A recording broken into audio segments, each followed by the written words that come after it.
Hey everyone, welcome into the ADN studio. Hope your week is off to a great start. We're happy to have you with us for an all-new episode of the American Mailbag. Alongside Andy Gresh, I'm Haley Outen. Thanks to all of you at home for tweeting us your questions using the hashtag AskAndyFB. That's you. That's right. All right, so let's get started. But we're going to start on Instagram because we have a couple of great questions. Starting off with Will Sports, who is our repeat customer. We love Will. He's asking some great questions. There we go. He wants to know who you think the best receiver in the American is. Well, I got to look to SMU, and you see James Prochet, and you've also got Reggie Roberson, who's off to a really good start. And now maybe those two guys kind of feed into each other a little bit, and that's why the numbers go up. SMU is off to a good start. But I would go with those two guys. And let's remember, too, Haley, that, if you're in a run-based offense, like, to me, USF wants to run the ball. For a wide receiver to really stand out, it's got to be play action, big plays, whereas at SMU, they're chucking it all over the lot. So there's getting sucked into actually looking at a player, and then there's getting sucked into the numbers. And maybe I'm doing that a little bit, but I like both those SMU wide receivers. Yeah, SMU looking pretty good in the first couple weeks of the season, and those two players, certainly a big reason why. All right, moving on to Nick Mill, 21, also on Instagram. Mill sent something in? Nick. Nick Mill. Sorry, I thought I had to go Robert Kraft. Nick Mill. What is a rivalry game in the American that you think should be played the week of the regular season every year? Look, I think we've already got that. And to me, it's the end of the regular season when you play these. And you look across college football, Harvard-Yale ain't the first game of the regular season for each of those teams. It's always at the end of the year. And if you look at some of the rivals, UCF, USF, you've got Memphis in a rivalry game as well, the final week of the regular season. So I think given that the conference is so young, we're only 6 years in now, it's going to take a while to build those rivalries up a little bit. So I think the American already does that within their scheduling. And unless there's a rivalry I'm missing, I think it's kind of already happening. USF, UCF? Yeah, that's one. And and again, we know when they play at the end of the regular season. So I think it's already being done. I don't know. I mean, it'd have to be cross-conference or something that you wouldn't want to get into in the final week of the regular season. And I don't know if there is a right time to play a rivalry game. I know that there are some of the bigger ones for trophies and things like that, but when you think of some of the other conferences and some of the rivalry games they play for, an old Oaken bucket or the Buck Snort Bell or something like that, those are normally, well, that's the thing is that they'll weave those in during the season depending how many of them there are.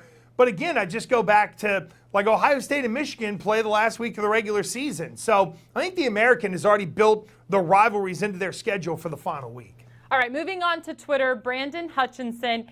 He wants to know, with putting up a fight against Auburn defensively, how much noise do you believe Tulane will make in the West Division? A lot, because they proved that they can hang with an SEC team, and they went into SEC territory and did so. I think we saw realistically where they're at offensively against, say, a top 25 opponent or even a top 15 opponent in Auburn. But there's a lot of reason to be looking up down in New Orleans with the way Tulane has played. Willie Fritz has really got it going on, and they're going to be a factor. They may not win every game, but they're going to play everybody tough. And I would dare say 3 years ago, Tulane was not playing everyone tough across the board. All right, Brandon had a follow-up question to that. Wow. He wanted to know, is Auburn's defense really that good, or did Tulane just drop the ball offensively? I think Tulane made some mistakes, but ultimately, Haley, it was Auburn's defense. They did a really nice job against Tulane. And let's remember that where Tulane is at in the building of their program, this was a really good effort against an SEC team who, again, has got top 15, top 10, maybe even top 5 aspirations. And the way that Auburn has been recruiting, they've accelerated getting better on defense. They had a quarterback there. I mean, look, Jarrett Stidham didn't fit their offense last year. So I think they're getting better at fitting the offensive personnel. And I just think relative to where that coaching staff is at Auburn and building it, Willie Fritz just isn't there yet. All right, a question from ECU Pirate Nation. They want to know, Andy. Is that a plant from you that we're getting ECU Pirate Nation question? I had nothing to do with this, but okay. Don't worry. I have something to do with it. I know you're a legend down there, so I'm just saying. Thank you.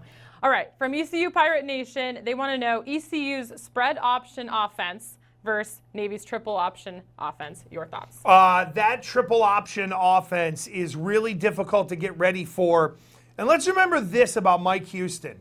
Mike Houston ran the triple option at 2 institutions before he got to James Madison, and then adapted to that spread offense because that's what they were running for the former coach. Houston comes in there and he says, hey, let's be smart. Let's take advantage of the talent that's already here. Now I know he's got to recruit that talent to ECU. I like the spread option better, but if you have to do more with less, which Navy has to do, then the triple option really is the way to go because it's so tough to prepare for in 1 week's time. Okay, we have a few final questions for our show today, so these need to be your best answers yet because a very special fan tweeted these. Really? My mom. Get out She's of here. one of the biggest fans of the American. She prints out her schedule every week, highlights her games, among many others. So she has some pretty legitimate questions. Are you ready for these? Yes, of course. Okay, here we go. Did Haley eat mac and cheese as a kid? That's what I want to know. 100%. Of course. All right.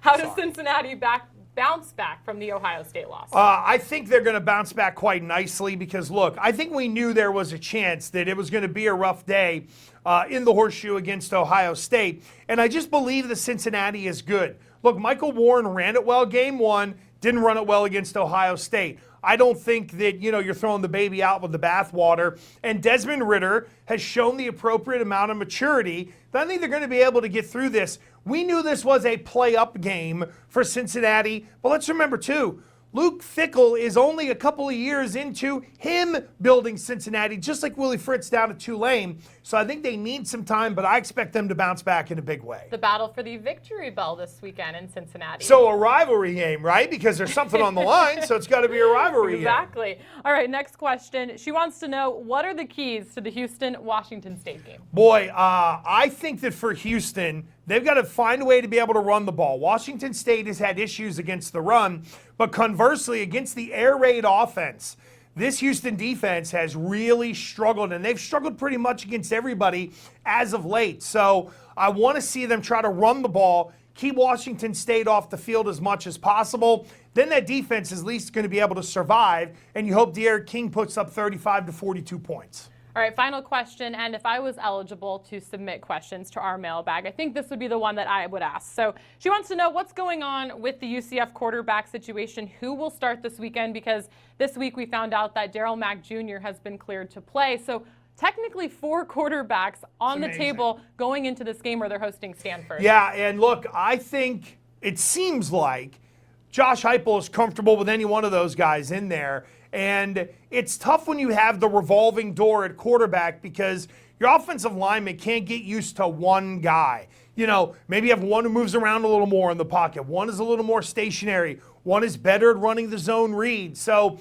for the offensive line, I think it's tough to be able to adjust. But on the whole, I think the UCF quarterback situation might be the best in the conference in terms of 3 guys that they can roll out and feel confident that they can pretty much compete with anybody and beat a lot of teams in the American. Yeah, we saw Brandon Wimbush start in week 1, Dylan Gabriel week 2, and now with Darryl Mack back in the picture, we saw him lead this team at the end of last season before getting injured in the summer. What are the chances we see multiple quarterbacks in this game? That's a great point, and I think that will be the case. And if you're UCF, it's an easy way to diversify your offense.